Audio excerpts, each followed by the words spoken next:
Ms. Hammer. Good morning, Council. I'm Becky Hammer.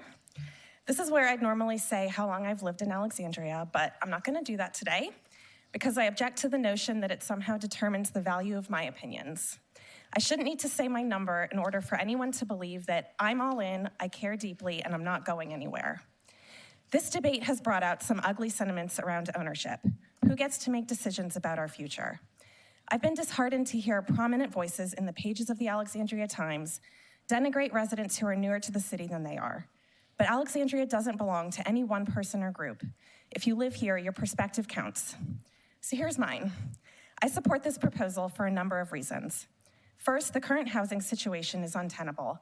The strict limits on housing types that cause every home in my neighborhood to be redeveloped into a mansion are pricing out younger families. My friends are moving away, and to put it bluntly, it sucks.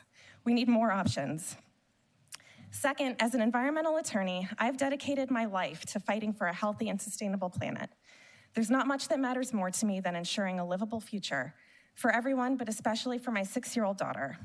We have to increase urban density in cities like ours to reduce carbon emissions and prevent sprawl. But density isn't just a powerful climate solution, it's also a wonderful way to live. When I think about quality of life, I think about walkability, transit options, diverse and interesting neighbors, thriving local businesses. That's a livable Alexandria. Maybe if we increase density, we can even attract restaurants that serve something other than pizza. When this proposal was released, I was disappointed at first because it didn't go as far as I wanted. But I understand why it might be necessary to start with a smaller step. It's modest, but it's something we can build on in the future. Unfortunately, some in our community who oppose any degree of change have done everything they could to make us think these reforms are big and scary, to prey on people's fears. The Coalition for a Livable Alexandria should be ashamed of the way they've exaggerated and misled people about what this proposal would do. And not only that, but accusing their neighbors of representing special interests or outside groups because they happen to disagree. I'm not an activist, I'm an Alexandrian, and I believe in transformation and growth, in working together to make this already amazing city an even better place to live for everyone, not just a select few.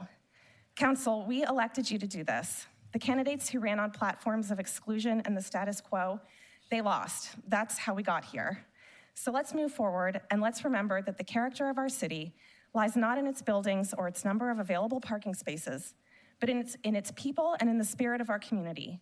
That character will endure any change as long as we greet it with optimism, courage, and grace. Thank you. Thank you, Ms. Hammer.